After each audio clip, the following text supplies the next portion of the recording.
My name is Brittany, and I am 27 years old. I had spent years imagining the moment. I would finally breathe without pressure crushing my ribs. The day I would choose myself without apology. And that moment arrived quietly the morning I quit my job.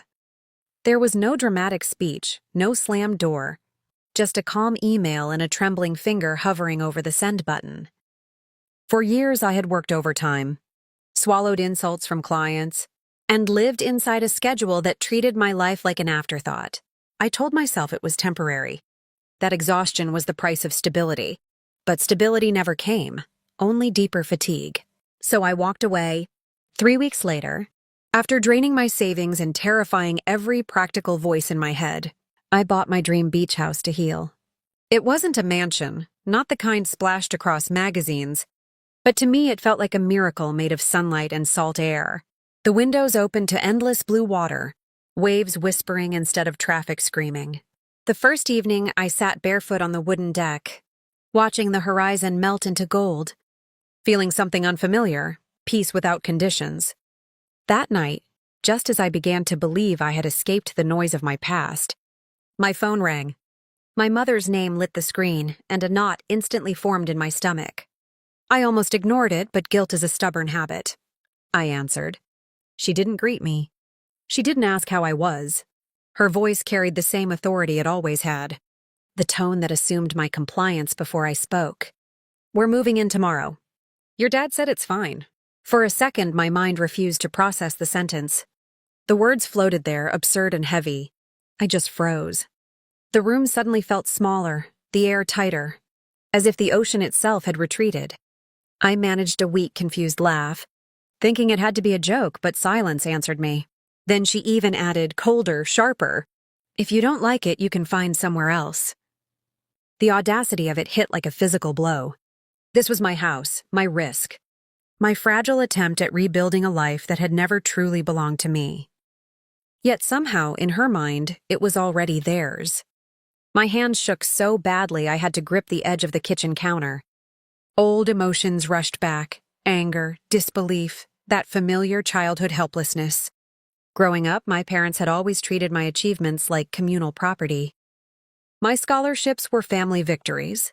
My salary was family support. My boundaries were inconveniences. Distance had not changed their expectations. It had only delayed them.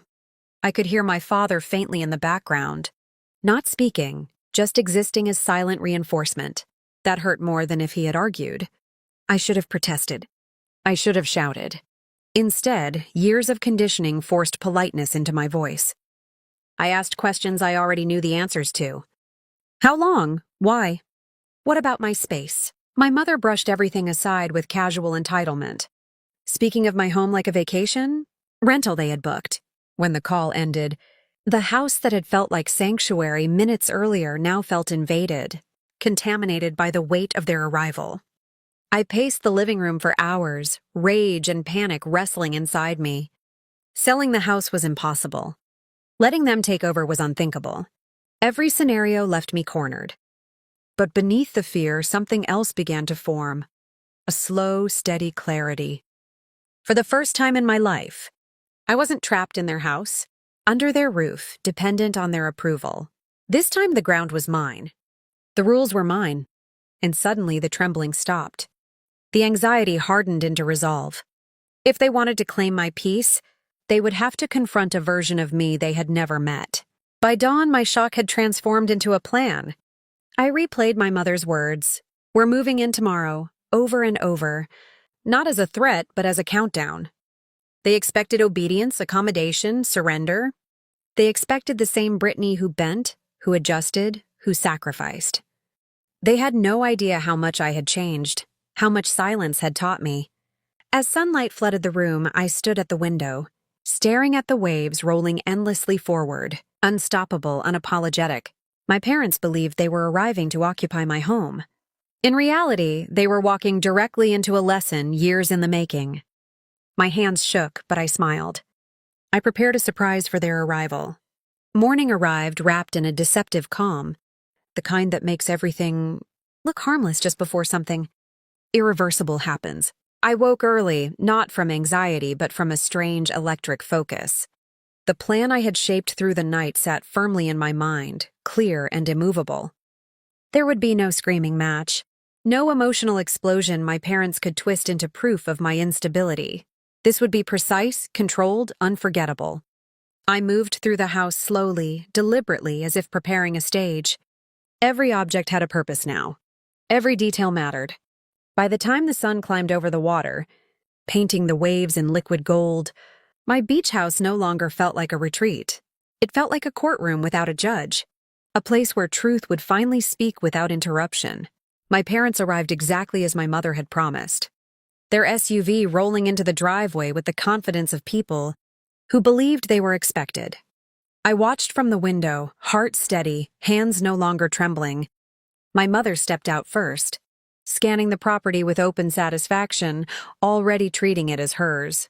My father followed, carrying that same passive expression he had worn my entire life. Not cruel, not kind, simply absent when it mattered most. They didn't knock. Of course they didn't. My mother pushed the door open and entered like a victor crossing a finish line. "Brittany, you really should have cleaned the entryway," she called out, her voice echoing through my home. Criticism arriving before affection as always, I greeted them with a calm smile that immediately unsettled her. She expected resistance or forced enthusiasm, not composure. That was the first crack. "Before anything else," I said evenly, "I prepared something for you." Curiosity flickered across her face, quickly replaced by suspicion. My father shifted uncomfortably but said nothing. I led them into the living room where 3 thick folders rested neatly on the table. The sight alone changed the air. My mother's expression tightened. Paperwork had never meant anything pleasant in our family unless it benefited them. "What is this?" she demanded. "Receipts," I answered. "Agreements, records, everything connected to the last 10 years of my life." Confusion gave way to irritation. She laughed dismissively, waving a hand. "Oh, please, Brittany, don't start with drama." We just drove for hours, but I didn't react. I simply opened the first folder and slid it toward her. Inside were pages upon pages, bank transfers, loan repayments, utility bills, medical expenses, insurance coverage, even documented conversations, numbers, dates, evidence. The color drained from her face, as understanding slowly replaced arrogance. My father leaned closer, eyes narrowing. Silence spread heavily through the room. I tracked every financial favor. Every time I was told family helps family, I said, my voice steady, almost detached. Every rent payment. Every emergency. Every time my independence was postponed for your comfort. My mother's composure fractured. "Are you seriously trying to bill your parents?" "I'm establishing boundaries," I corrected. "Legally and permanently." Then came the second part of the surprise. I placed a single sheet of paper on top of the folders. A formal document. A short-term rental agreement. Their names already printed.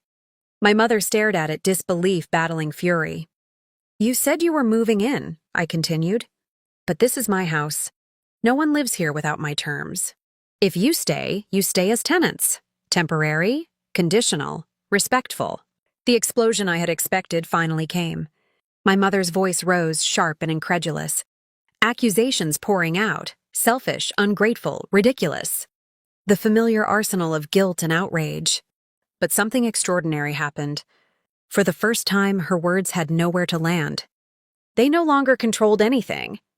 The house, the situation, me. My father, usually silent, spoke at last, his voice strained. "Brittany, this is extreme." "No," I replied quietly. "What was extreme was assuming you could take my life whenever it suited you." The confrontation stretched painfully, reality pressing against expectations that refused to collapse gracefully. My mother's anger eventually gave way to something rarer, uncertainty. She looked around the room not with ownership, but with the dawning recognition of exclusion. They had arrived believing authority traveled with them. Instead, they had encountered a closed system they could not dominate. "I love you," I said finally, and the sincerity of it stunned them into silence. But love without respect is just control wearing a kinder mask. That ends here. No shouting followed. No dramatic storming out. Just a heavy, uncomfortable stillness as my parents stood there. stripped of assumptions they had carried for decades. The balance of power had shifted so completely it left no room for argument. They could accept my terms or leave. For once, the choice was entirely theirs, and entirely powerless. When they walked back toward the door, my mother looked smaller, my father older. Not defeated, but confronted by something unfamiliar: consequence. I watched them drive away from the deck where I had once dreamed of peace, the ocean roaring softly behind me like quiet applause. The fear that had defined my life for so long dissolved into something lighter, stronger certainty. Some victories are loud, explosive, cinematic. Mine was silent, precise, and far more devastating. Because the welcome I prepared was not revenge, not cruelty, not rage. It was independence, documented and undeniable.